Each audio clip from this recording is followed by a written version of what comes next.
Queridos irmãos, eu quero saudar a todos com a paz do Senhor Jesus. Amém. É uma alegria para mim estar de volta à minha cidade natal. Eu sou daqui de João Pessoa, nasci aqui. Embora saí daqui com 1 ano de idade e me criei em Pernambuco, né? Então, meus gostos culinários, meu sotaque, tudo é pernambucano, mas eu sou daqui. Pode não parecer. Mas a minha terra é sempre alegria voltar a João Pessoa. É uma alegria também rever alguns irmãos e amigos, conhecer tantos outros e participar com vocês desse momento em que nós nos debruçamos em torno da Palavra de Deus. Eu estava ouvindo o pastor Martinho falar e da expansão da obra aqui, e o nosso coração se alegra muito. Graças a Deus por isso, porque o reino de Deus cresce e avança, e por tudo nós temos gratidão a Deus. Estamos bem conscientes de que o reino de Deus é muito maior do que nossas denominações. Por isso, eu, como presbiteriano, me sinto muito em casa no meio dos irmãos batistas. Até porque, durante um tempo, eu frequentei a Igreja Batista, não é? Mergulhei também nas águas, se vocês não sabem, foi. Depois apostatei e fui para a Igreja Presbiteriana. Então, eu sou um batista desviado, né? Mas isso é outra história, tá? Queridos, no tom, ou no ritmo já ditado pelo pastor da igreja, que é gratidão, eu queria convidar vocês a abrir a Escritura na primeira carta que Paulo escreveu à igreja de Tessalônica. Nós vamos ler capítulo 5, do verso 16 até o verso 22. Aliás, vamos ler do verso 12 até o verso 22. Isso é o finalzinho da parte prática da carta de Paulo aos Tessalonicenses. Eu vou focar só no verso 18, mas é sempre bom a gente ler o contexto.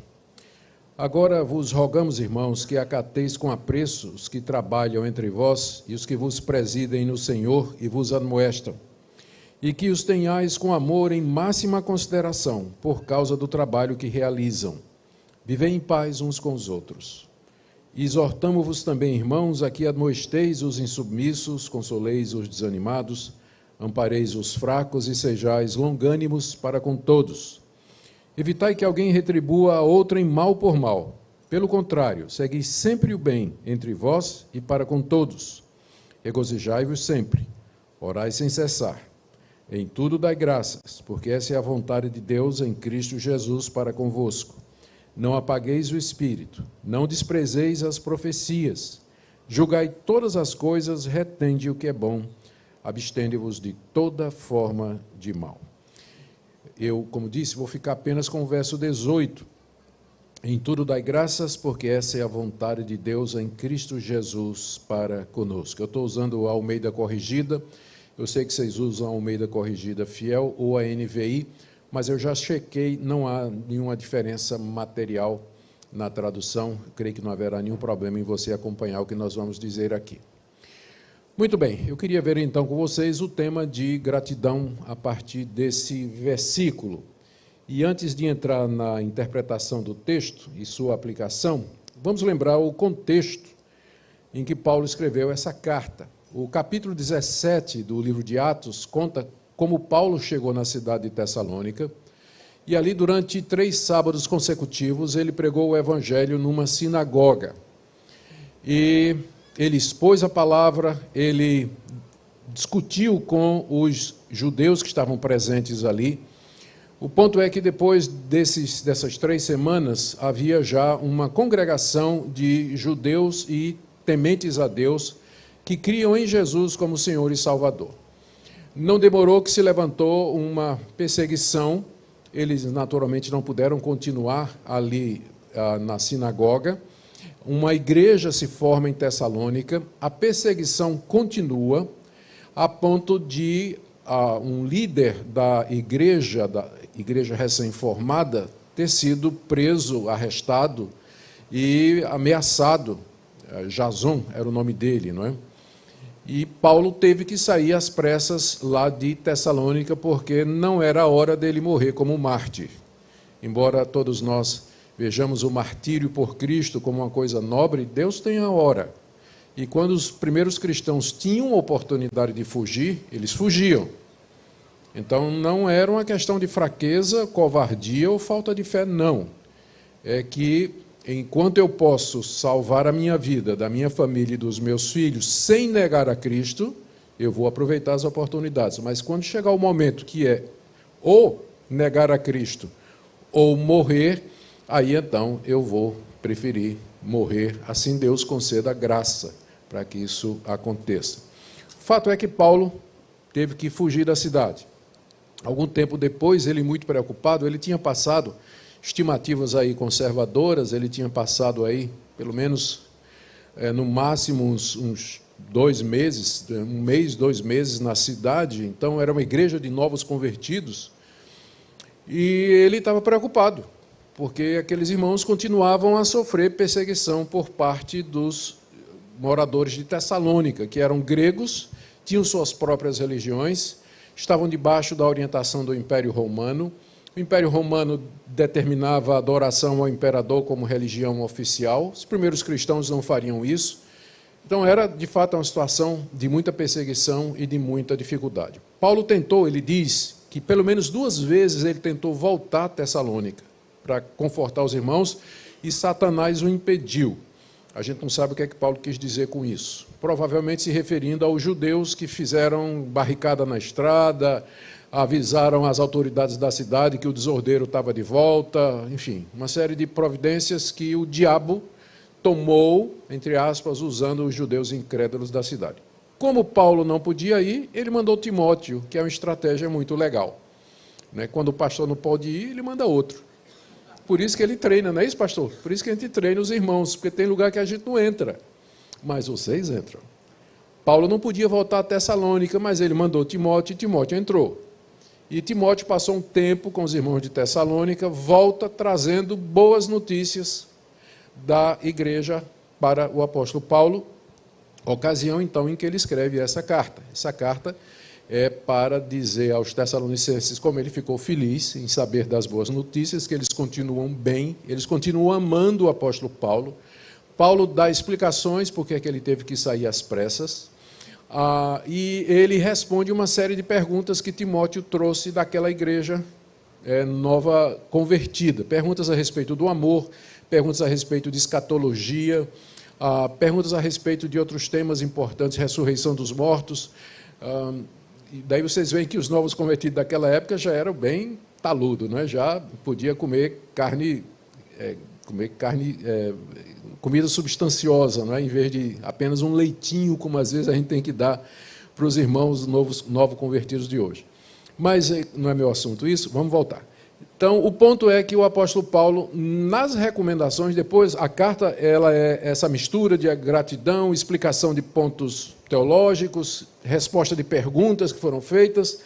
Ele termina com algumas exortações práticas, como ele sempre faz, e que essa parte aqui que a gente já leu, não é? Que vai do verso 12 até o verso 22, e no meio, lá no meio, tem essa orientação que ele dá para aquela igreja: em tudo dai graças. Imagina Paulo escrevendo para aqueles irmãos perseguidos lá em Tessalônica, com risco de perder seus bens, liberdade, perder a própria vida.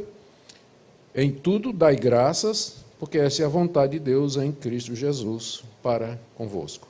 Então, eu queria examinar essa exortação, né, que Paulo faz aqui a uma igreja que aparentemente tinha pouco pelo que dá graças, pelo histórico que a gente viu aqui, porque era só sofrimento e perseguição depois que eles eram crentes. Enquanto não era crente, estava tudo muito bom. Depois que se converteram, era só perseguição. Por isso, quando o pessoal prega o evangelho dizendo aceite a Jesus, porque seus problemas vão se resolver, vai melhorar na sua vida, é propaganda enganosa, fake news. Não acredite nisso. Sua vida vai ficar muito mais difícil. Jesus nunca enganou ninguém. Ele disse que quem quer vir após mim, a si mesmo se negue, tome sua cruz e me siga. Ele disse que o caminho e a porta eram apertados e estreitos. Ele nunca prometeu felicidade, bens materiais, saúde, resolução dos problemas, um marido. Nunca prometeu esse tipo de coisa às pessoas em geral, não é? Ao contrário, ele prometeu que haveriam perseguições por conta do seu nome. Então, é por isso que essa passagem aqui no verso 18, ela tem tanta importância, né, pelo contexto em que ela foi escrita e a quem ela foi escrita. Então, aí eu quero ver com vocês uns 5 ou 6 pontos que a gente pode tirar aqui desse versículo para esse tema de gratidão. Gratidão. E vamos começar definindo, né? A melhor coisa que a gente faz quando começa a discutir um assunto é a questão das definições. Então, Paulo está dizendo aqui, em tudo dai graças. O que é que significa dar graças, agradecer? É o reconhecimento de que aquilo que você tem, ou aquilo que você possui, ou aquela situação que você está passando, não é resultado de mérito seu, mas de alguém outro que deu as condições ou permitiu que aquilo acontecesse. Então, isso gera em você uma consciência que a gente chama de gratidão. Você sabe que aquilo que você está vivendo, aquilo que é uma coisa boa, coisa que enche o seu coração, aquilo não veio de você. Aquilo foi dado, foi concedido e não com base nos seus méritos. Então, gratidão é esse reconhecimento. E aplicado a Deus é o reconhecimento de que tudo aquilo que nós somos, temos, os momentos que nós passamos, tudo isso procede dele. E que a reação, a única reação que nós podemos ter diante de Deus, desse Deus, é exatamente gratidão. A palavra que foi traduzida dar graças é uma palavra grega cuja raiz é a palavra graça, né? Tanto é que foi traduzida assim. As versões mais modernas já traduzem agradeçam, não é? Mas no original grego a palavra graça está lá, que a gente geralmente chama de favor imerecido. Então, em tudo vocês deem graças, ou seja, em tudo vocês reconheçam que o que vocês têm é um favor imerecido. O próprio ato de respirar, de existir, de viver, tudo isso aí vem de um Deus que tudo fez para a sua glória. E o que você tem procede dele. Você é uma criatura dependente, depende do próprio ar que você respira, depende de uma série de coisas para estar vivo. Portanto, o único tipo de atitude que cabe em alguém que conhece esse Deus é essa atitude de dependência e reconhecimento que a gente chama de gratidão ou ações de graças ou dar graças. É isso que nós estamos falando, é disso que nós estamos falando aqui. Então, essa é a atitude que Paulo manda que aqueles tessalonicenses pratiquem. E isso me leva ao segundo ponto. Quando a gente examina, no próprio português, já a tradução já revela isso aqui. Isso aqui, na língua original, o verbo, ele está no imperativo. E aqui é um imperativo também. Dai graças é uma ordem. Paulo não está fazendo um pedido, ele não está dando uma sugestão, ele não está dando a opinião dele. Ele está dando uma ordem. Isso aqui é tão ordem quanto regozijai-vos sempre, orai sem cessar, não apagueis o espírito, não desprezeis as profecias, julgai todas as coisas, abstende-vos de toda forma de mal. Se você pegar o seu texto grego do Novo Testamento e você for examinar lá os tempos e modos verbais, todos esses verbos estão no imperativo. O imperativo é o modo do verbo que demanda obediência e que só deixa uma condição para você. Ou você está obedecendo, ou você está desobedecendo. Se você não está dando graças em tudo, você está em pecado. É isso que o imperativo significa. Deixa eu mostrar para vocês como a gente, às vezes, não leva isso tão a sério como devia.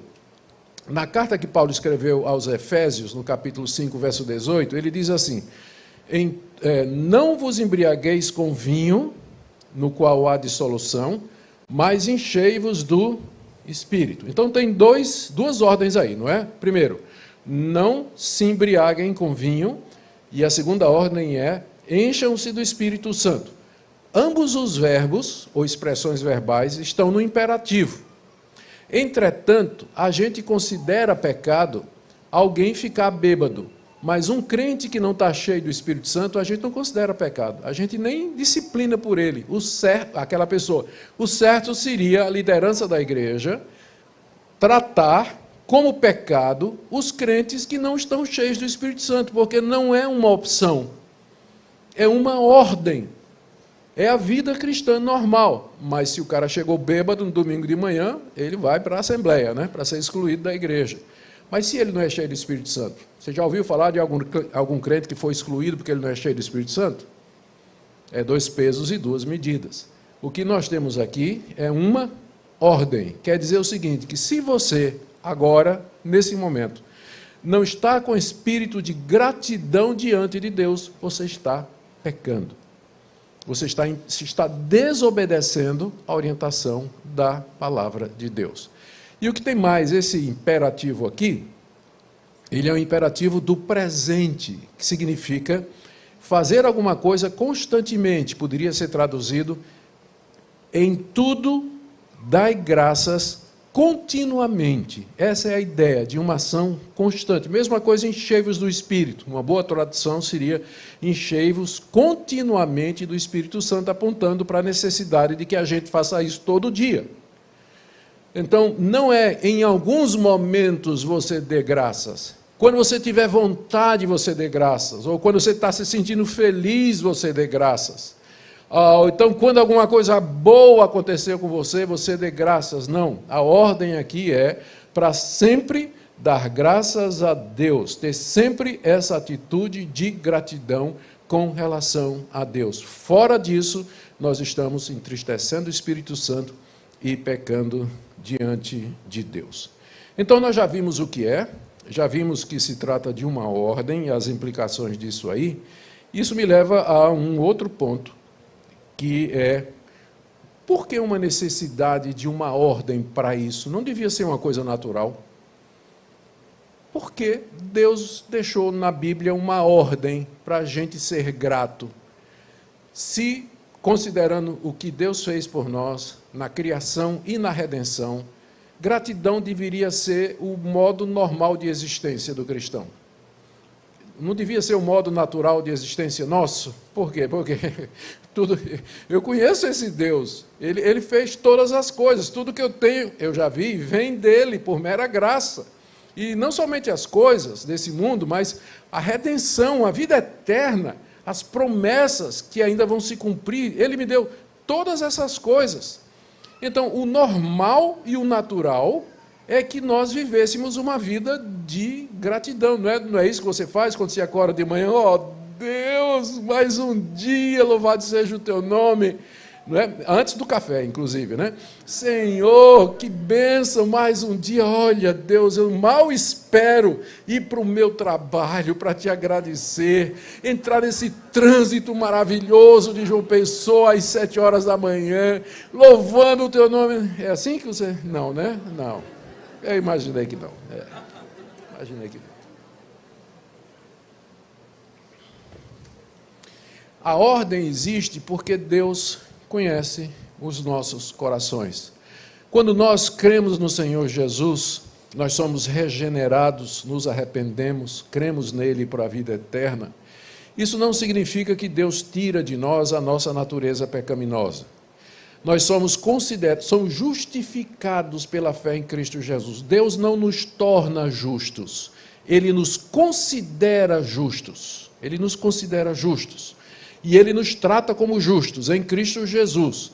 Mas a nossa natureza, ela permanece aquela velha natureza pecaminosa, que a gente chama de o velho homem, ou natureza adâmica, já que ela veio por geração ordinária de Adão e de Eva, que a gente chama de pecado original. Então, a tendência do nosso coração é exatamente o oposto da gratidão. Adão e Eva, lá no paraíso, eles deveriam ter sido gratos por tudo aquilo que eles tinham, mas eles cobiçaram a única coisa que eles não podiam ter. De onde a gente aprende que o melhor remédio para a cobiça é a satisfação. Se você está satisfeito com sua mulher, você não vai cobiçar do próximo. Se você está satisfeita com seu marido, você não vai cobiçar o marido da próxima, você não vai fazer isso. Então, exatamente pela falta de gratidão e satisfação, é que eles quiseram experimentar aquele fruto lá. E essa é a raiz do pecado. Não é interessante que quando o apóstolo Paulo vai resumir a lei, lá em Romanos capítulo 7, ele diz assim: eu não teria conhecido o pecado se a lei não dissesse, não adulterarás, não cobiçarás. Ele resumiu todos os 10 mandamentos num só: a cobiça, o desejo de ter, a insatisfação. A grama do vizinho sempre é mais verde, o carro do vizinho sempre é melhor. O que gera cobiça, gera inveja, insatisfação e falta de gratidão. Então, essa é a nossa natureza corrompida. É por isso que tem uma lei, tem uma ordem de Deus dizendo: sejam gratos. A lei de Deus, ela funciona como uma bengala, porque tem horas que a gente está claudicando na vida cristã e a gente se apoia na lei de Deus. A gente diz assim: eu vou dar graças a Deus. Não estou sentindo nada, mas eu vou dar graças a Deus porque a lei de Deus está dizendo para eu agradecer. O mandamento do Senhor é que eu seja grato o tempo todo. Que eu seja grato o tempo todo. É por isso que tem uma ordem. E se tem uma ordem, Deus espera que ela seja obedecida. E ela foi dada por causa da nossa natureza, porque o normal nosso é a ingratidão. Você sabe disso pelos seus filhos, não é? Na verdade, a não ser que os seus sejam diferentes dos meus. A primeira coisa que os meus filhos aprenderam foi: não. A segunda foi: é meu. Talvez os seus sejam diferentes, mas os nossos foram isso aí, né? Claro que eles puxaram o pai e não a doçura da mãe, não é? Mas, né, essa é a realidade da natureza humana, a ingratidão. A gente faz tanta coisa, né? A gente não vê ingratidão em todo lugar? A gente vê. As pessoas não reconhecem o favor, não diz nada, nenhum obrigado, ou quando diz de cara fechada, ou sei lá, enfim, é a natureza da gente. Por isso que Deus nos deu um mandamento, o mandamento de viver em gratidão. Porque nós somos ingratos por natureza e pelo que Deus é. Eu queria que você meditasse nessa razão. Por que é que existe um mandamento para que nós sejamos gratos? A resposta é: pelo que Deus é. Ele é o nosso provedor, sustentador, protetor, perdoador. Ele é aquele que cuida de nós. Quanta coisa bonita a gente ouviu. O pastor estava falando aqui, preparando essa mensagem e encorajando vocês, lembrando quem Deus é, o que Ele fez e o que é que Ele vai fazer. Então, se Deus é isso aí, não me resta outra coisa senão viver uma atitude de gratidão diante desse Deus. Agora vamos para um terceiro ponto aqui, que já é um pouco mais complicado. Quando Paulo, em que circunstâncias, né, eu devo agradecer? A gente já viu que é sempre, né, por conta dos imperativos. Mas isso está reforçado pelo fato de que ele começa no verso 18 dizendo: em tudo dai graças. Aí a gente pergunta: não, isso é um pouco complicado, né? Em tudo dai graças. O bandido assaltou o casal que estava andando na calçada, vindo da sorveteria para casa. O rapaz quis reagir, não quis entregar o celular, e o cara atirou e matou o rapaz. Eu devo dar graças por isso, Deus? Descobri que meu filho está com câncer. Ou descobri que minha mãe está com uma doença autoimune, degenerativa, é apenas uma questão de tempo. Ou que eu estou com um problema assim. Eu devo chegar para Deus e dizer: Deus, agradeço pelo bandido que deu tiro naquela pessoa, matou aquela criança, aquele motorista bêbado que matou aquela criança. O que é que quer dizer em tudo dar graças? Quando a gente estuda essa passagem, essa expressãozinha, essa preposição aqui, a gente descobre que poderia ser que Paulo não está dizendo, eu não quero ser mal compreendido aqui, Paulo não está dizendo dê graças por tudo, porque certamente a gente não deve dar graças pelo mal e pelo pecado. Mas o que ele quer dizer é que em todas as circunstâncias, durante todas essas circunstâncias, você dê graças a Deus. Voltando ao caso do bandido que matou o rapaz. Eu não vou agradecer a Deus pelo bandido que matou o rapaz, Mas eu vou dizer assim: Deus, eu te agradeço porque sei que tudo isso está nas tuas mãos, que um dia do juízo, que se essa pessoa não for julgada agora, há um dia do juízo para isso. Eu te agradeço porque tu és justo e nenhum pecado passará sem sua devida punição. Eu te agradeço porque o Senhor pode converter esse bandido e ele pode se tornar um servo teu. Eu te agradeço que o Senhor vai suprir as necessidades da família do rapaz que morreu e consolar o seu coração. Porque o Senhor não, eu te agradeço porque no meio de todas essas circunstâncias eu reconheço que o Senhor continua no trono e não é um bandido armado que vai tirar o Senhor do governo do mundo. Então, essa é a ideia de em tudo dai graças, é em toda a situação, não é por cada coisa ruim que acontece. Você pode dizer, você não precisa dizer: Deus, muito obrigado pelo meu câncer. Se você quiser fazer isso, você pode fazer. Mas o que se é exigido é que você diga assim: Deus, eu te agradeço porque no meio da minha doença, do meu sofrimento, o Senhor me consola. O Senhor manda pessoas para me orientarem, para me guiarem. Através do meu testemunho, o Senhor pode abençoar pessoas. Quando eu fui pastor a primeira vez, eu sou pastor pela terceira vez na primeira igreja presbiteriana do Recife, né? É um caso de amor e que não tem jeito, eu acabo voltando e eles acabam voltando, né? A gente acaba o namoro, mas sempre acaba voltando. Então, já sou pastor pela terceira vez. Quando eu era pastor a primeira vez, um jovem pastor, recém-saído do seminário, eu tive que enfrentar um problema não, uma situação de um rapaz da igreja, me lembro o nome dele, Daniel. Ele tinha 16 anos e foi diagnosticado com um câncer violento. Rapidinho, tratamento, quimioterapia, ainda naquele tempo a coisa era bem bruta, né, o tratamento quimioterápico, e ele rapidamente foi decaindo, e as pessoas ficavam perguntando por que daquilo. Era muito difícil lidar com aquela situação toda, especialmente diante da nossa convicção de que Deus é Deus, e que nada acontece fora da vontade e do querer dele. E o Daniel aguentou firme. O testemunho daquele menino de 16 anos levou a Cristo dezenas de pessoas. E quando ele foi enterrado, a multidão que estava lá, pessoas que estavam lá, ouvindo a história, o testemunho dele e como ele morreu e tudo mais, durante algum tempo, a gente pôde traçar várias conversões que permaneceram na igreja até o dia de hoje, que se converteram através da vida de Daniel. Eu posso não entender todo o propósito de Deus quando o mal bate na minha porta, mas eu posso agradecer, porque Ele vai usar tudo isso para o bem.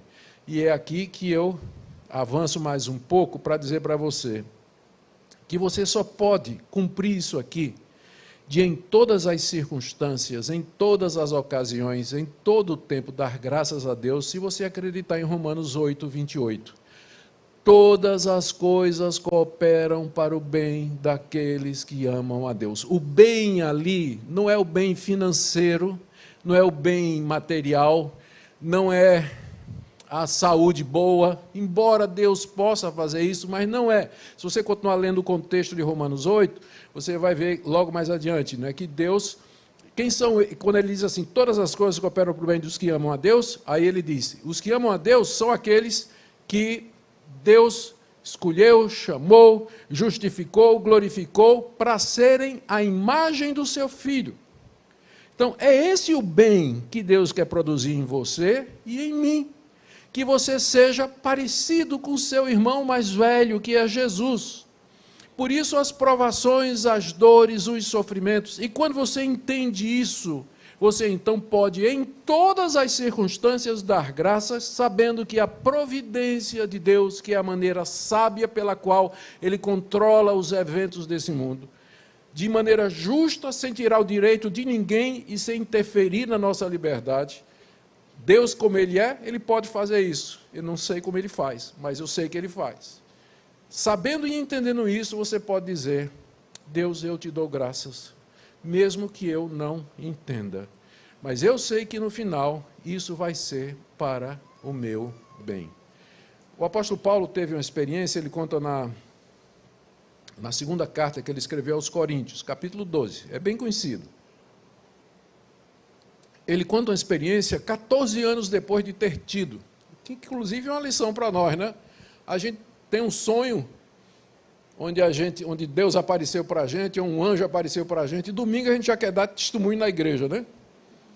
Paulo levou 14 anos para contar uma experiência que ele teve, porque ele não queria, ele diz, né? Eu não gosto de contar essas coisas, porque aí o pessoal fica pensando que eu sou, né, alguma coisa especial, e eu quero que vocês olhem para Jesus e não para mim. É isso que Paulo diz em 1 Coríntios, 2 Coríntios, capítulo 12. Muito bem, nessa experiência, Paulo foi levado até o terceiro céu, que na cosmovisão judaica de mundo era o céu mais alto onde Deus estava, com os anjos, e era onde Paulo esteve lá, na presença de Deus. E ele diz que lá ouviu coisas que ele não tinha condição de contar. Por isso ele não contou, ao contrário de outros, né, que já foram no inferno umas 14 vezes e contaram para nós. Aí como é que é? Cuidado, viu? Se for metade daquilo que está contado lá, né, vai ser complicado. Mas aí, Paulo, não vou contar, né, só estou dizendo, se é para comparar experiências, porque os falsos apóstolos lá de Corinto estavam se fazendo de gente espiritual, né? E Paulo disse, se é para comparar a experiência, então vamos lá. E de muita má vontade contou essa experiência que ele teve lá na presença de Deus, e que quando ele desceu, né, quando terminou a experiência, voltou, ele disse que não sabe se foi no corpo ou fora do corpo, Deus colocou um espinho na carne dele, que ninguém sabe o que é de propósito, porque você lê o texto e você se identifica, não é? Porque quando é indefinido, o leitor pode ler sua própria experiência ali. Foi colocado um espinho na carne, o que a gente sabe é que era doloroso, satânico, humilhante, era como se fosse uma bofetada, a ponto de Paulo 3 vezes pedir que Deus tirasse o espinho da vida dele. Paulo orar 3 vezes, presta atenção, não é falta de fé não, porque às vezes o pessoal diz, você pede e não recebe, é porque faltou fé, meu irmão. Não, às vezes não faltou não, às vezes porque a vontade de Deus é outra.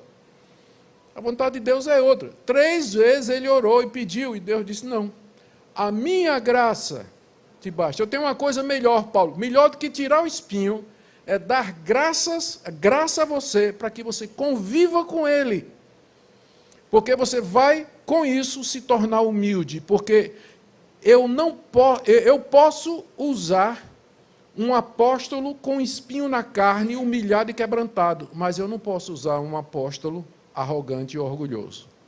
Então, o espinho na carne. Quando Paulo entendeu isso, finalzinho do capítulo 12, ele diz, então agora eu me regozijo dos meus sofrimentos, porque quando sou fraco, então é que eu sou forte. Quando você entende isso, você pode em tudo dar graças a Deus. Mas enquanto você não entende, enquanto você acusa Deus de injusto, você fica magoado com as circunstâncias, coloca a culpa nos outros, você nunca vai desenvolver esse espírito de gratidão. Em tudo, dai graças. Próximo ponto aqui, que é o meu 4º ponto, deixa eu contar aqui direitinho, né? Isso aí, 4º ponto. É a razão que Paulo dá aqui. Ele já teve, né, várias razões aí.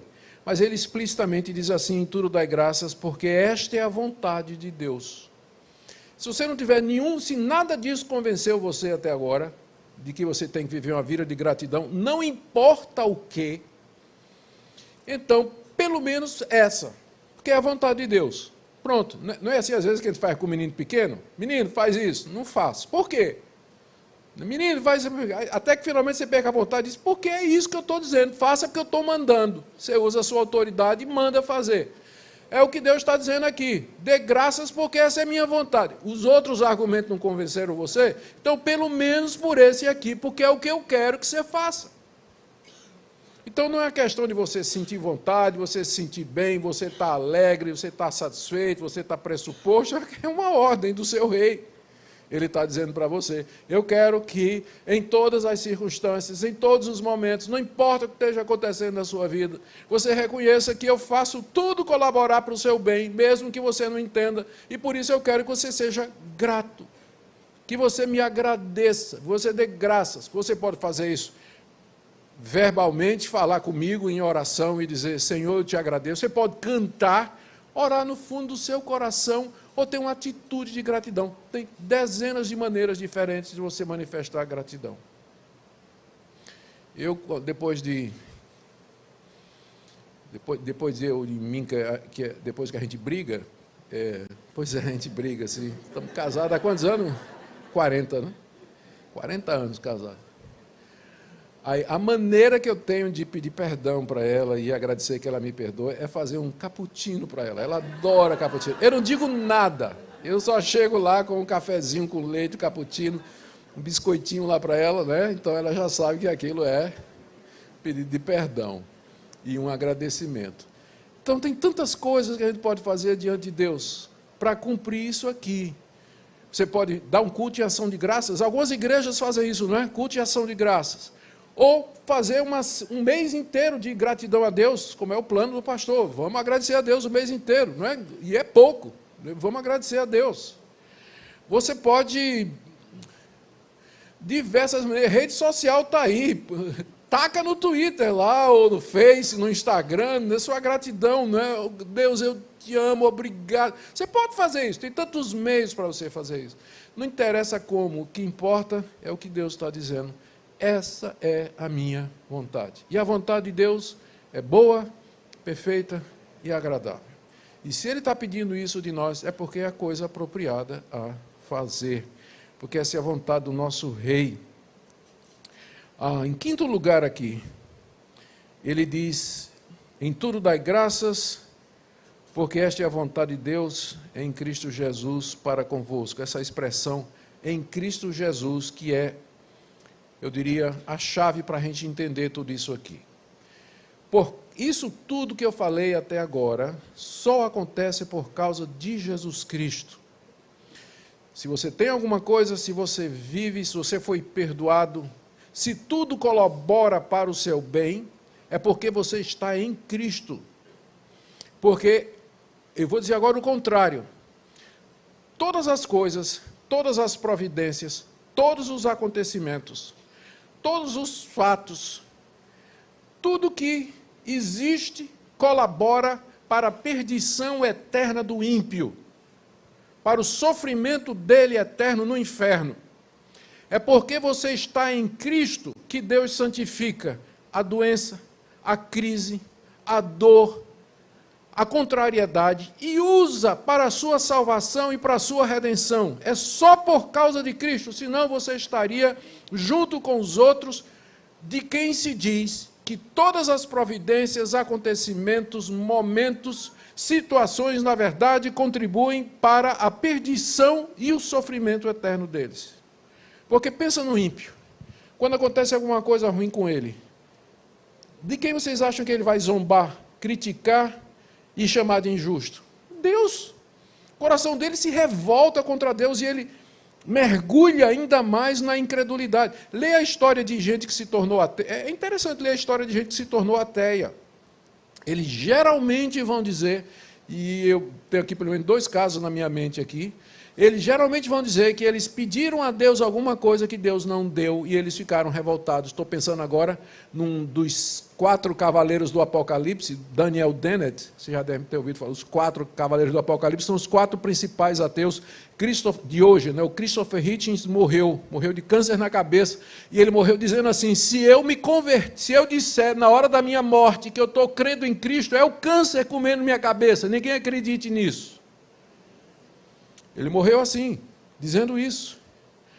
Esse Dennett, ele diz que quando era criança, ele foi criado numa igreja, se não me engano, episcopal, lá na Inglaterra, e ele queria muito que Deus desse para ele de presente um cavalinho, um cavalo. Morava numa fazenda e tudo, queria que o pai desse um pônei para ele no aniversário.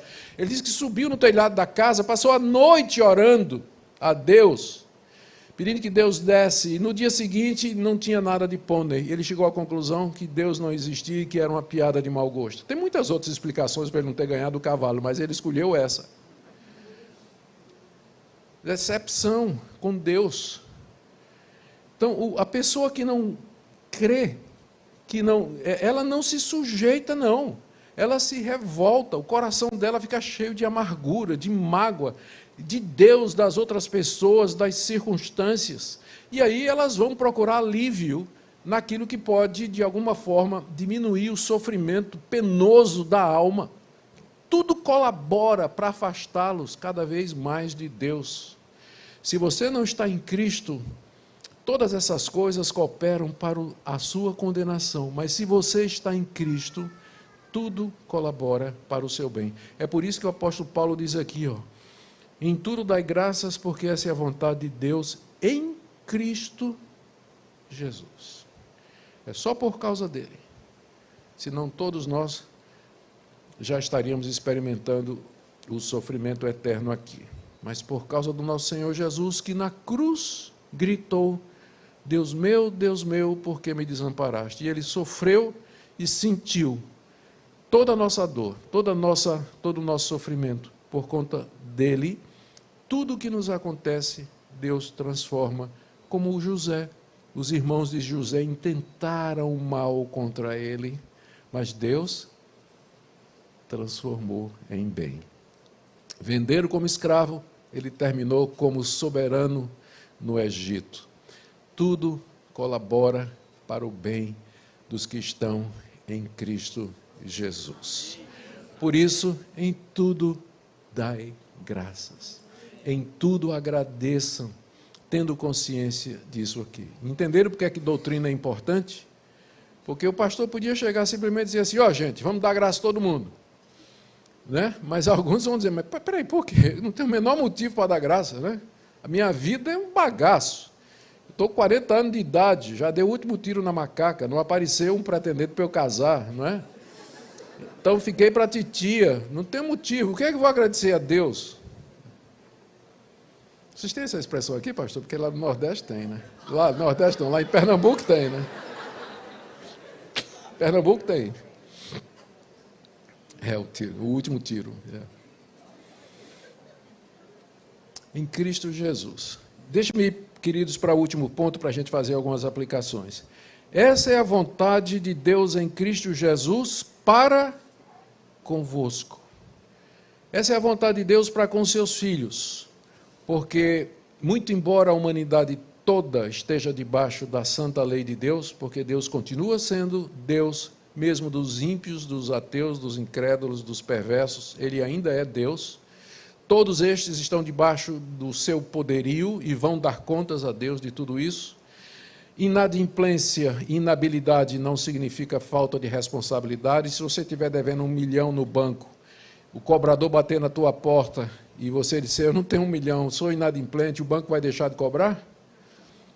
Mesmo que você não consiga obedecer a Deus, Deus vai deixar de ainda exigir de você que você obedeça a lei dele? Não vai. A humanidade toda está debaixo dos preceitos de Deus e vai dar contas a Deus. Se você não estiver em Jesus, você vai ter que dar conta a você mesmo. E se prepare para enfrentar o juiz. Terrível coisa é cair nas mãos do Deus vivo, diz a palavra de Deus. Mas esse preceito aqui, Paulo diz claramente que é para convosco. Esta é a vontade de Deus em Cristo Jesus para convosco. Porque o ímpio, ele não tem a menor ideia do que significa uma vida de gratidão, especialmente se a vida dele, de alguma forma, é cheia de problemas. Mas nós sabemos, nós podemos, não existe nada que Deus peça de nós, que Ele mesmo não nos dê condição de fazer isso. Agostinho, no século IV, um pai da igreja, ele disse assim a Deus, no famoso livro Confissões, se você não leu, é melhor do que Harry Potter, lhe garanto. Lê as Confissões de Agostinho. E lá ele vai dizer assim, concede-me a tua... Pede o que quiseres e concede-me o que pedes. Pede-me o que quiseres e conceda-me o que o Senhor está pedindo. Porque ele sabia que o mesmo Deus que diz, em tudo dai graças, é o mesmo Deus que vai dar a você condições para que você agradeça, mesmo nos momentos difíceis. É por isso que na Bíblia você encontra passagens como Filipenses, como Hebreus, que diz assim, Deus é o que opera em nós, tanto o querer quanto o efetivo. Então, se ele está dizendo, em tudo dai graça, se essa é uma ordem, não venha dizer, pastor, é muito difícil isso aqui, o senhor não entende a minha situação, o senhor não tem ideia de como é a minha vida. E eu sinto muito pela sua vida, de fato, eu não tenho ideia, não posso imaginar o seu sofrimento, mas uma coisa eu sei, se Deus está pedindo isso aqui, é porque pela graça dele você pode fazer isso, porque essa é a vontade dele para você, para convosco, para com seus filhos, não é para o mundo não pode fazer isso, mas o crente pode, por causa de Cristo Jesus. E com isso eu creio, né, quando ele diz isso, eu creio que ele está tirando finalmente qualquer desculpa ou qualquer base para desculpa que alguém possa ter por não viver uma vida de gratidão. Deixa eu terminar, gente. Eu queria fazer algumas aplicações para nós aqui, de tudo o que se diz. Primeiro, eu quero trazer uma palavra aqui para os atribulados. Talvez alguém nessa noite aqui esteja passando um momento de grande tribulação. Então, eu quero dizer para você que, por mais angustiante que o momento seja,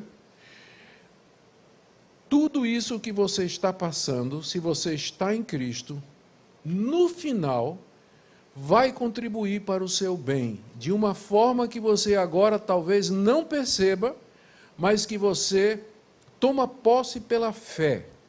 Fé é quando você bota a sua mão na promessa de Deus e diz, eu creio. Amém. Eu recebo essa promessa aqui. Tá? Como está na Bíblia. É isso aqui, eu creio nisso aqui porque está escrito. Então, se está dito isso, se Deus quer que eu agradeça em toda qualquer situação, significa que não importa a situação, Deus está no controle e no final vai ser para o meu bem. Então, eu digo isso para você. Pode levar um tempo, E eu ainda diria para você que está atribulado, obedeça mesmo que você não esteja sentindo. Você não está sentindo nada, você está sentindo depressão, angústia, dor, sofrimento. Não consegue nem orar, cante. Cante a Deus. Louve a Deus. Tem tantos hinos, a gente cantou tantos hinos bonitos aqui, de inspirar o coração. Louve a Deus. Há tantos outros mais de gratidão. Não consegue falar, não consegue orar, não consegue cantar. Então, gema diante de Deus, gemidos inexprimíveis. Romanos capítulo 8. Nós que temos as primícias do Espírito, gememos em nosso íntimo. O Espírito geme por nós, intercede por nós com gemidos inexprimíveis. Gema diante de Deus. Né? A intenção do seu coração é agradecer, você não tem palavra, não consegue cantar, mas o Espírito Santo diz lá em Romanos 8, Deus sabe qual é a intenção do Espírito, porque Ele entende a mente daqueles porque Ele intercede. Mas o que importa é que você tenha essa atitude. Uma palavrinha também para quem está rancoroso, magoado. Eu sei que você... há um sentido que eu sei que há motivos pelos quais seu sócio abandonou você, traiu você e foi embora com o dinheiro da sociedade e deixou as dívidas com você. Você tem razão em estar rancoroso e magoado. Eu não estou dizendo que você não tem. Mas eu estou dizendo que a Bíblia diz que não se ponha o sol sobre a vossa ira.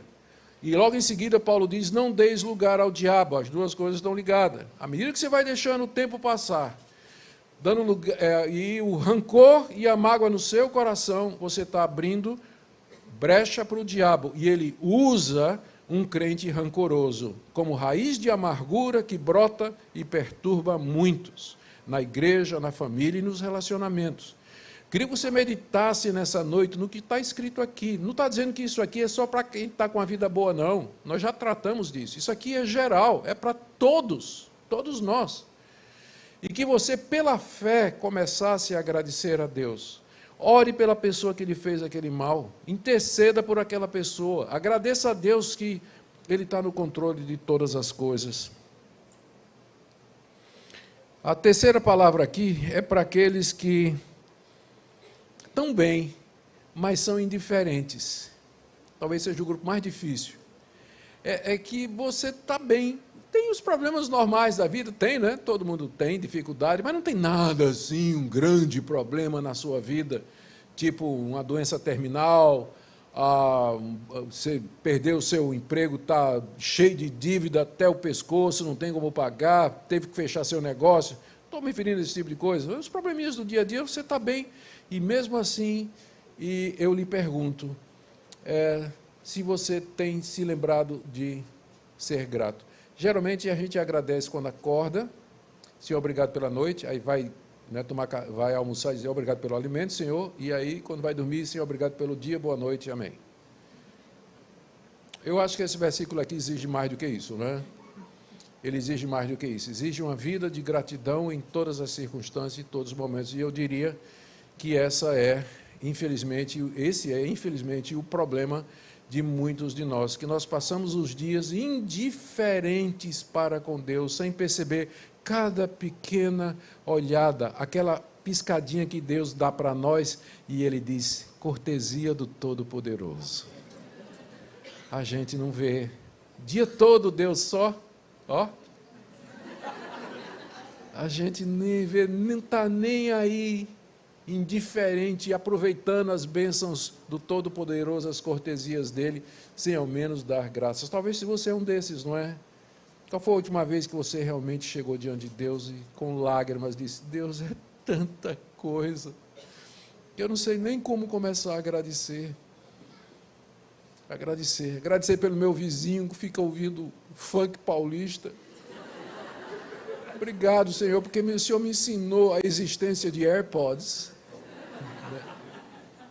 E agora impede que eu ouça isso aí. Isso me avançou na tecnologia e eu posso agora, com mais tecnologia, ouvir os sermões do reverendo Hernandes Dias Lopes, né, do Nicodemos, quem sabe, não é? A gente podia viver uma vida de gratidão muito mais. Era isso, queridos, que eu queria trazer para vocês. Eu queria ler com vocês, eu sei que eu estou com essa versão aqui, mas eu queria que todos, na sua versão que você tiver, leia comigo no verso 18. Em tudo dai graças, porque esta é a vontade de Deus em Cristo Jesus para convosco. Pai querido, nós bendizemos o teu nome, pedimos perdão, Senhor, pela nossa ingratidão, dureza de coração, indiferença, quando as tuas piscadas de olho, as tuas cortesias passaram por nós despercebidos, perdão. E agradecemos porque o Senhor faz tudo cooperar para nós, para o nosso bem, em nome de Cristo Jesus. Senhor, se tem alguém aqui nessa noite amargurado, ferido, eu quero pedir que seja reanimado diante, ó Deus, da tua grandeza, da tua bondade, da tua generosidade, da tua exuberância. Nós pedimos, ó Deus, que se haja alguém aqui nessa noite que ainda não está em Cristo e que, portanto, Senhor, está sujeito a todo o sofrimento nesse mundo e no vindouro, que o Senhor tenha misericórdia, que o Senhor abra os olhos, toca no coração, para que essa pessoa perceba o seu estado e a beleza, a glória, a graça que é pertencer a um Deus tão maravilhoso. Abençoe essa igreja, o seu pastor, a sua equipe pastoral, todos os que trabalham nos ministérios, para que continue a ser um lugar de acolhimento, de bênção, de crescimento e de honra e louvor ao teu nome. Ouve a nossa oração, Senhor, em nome de Jesus. Amém. Amém.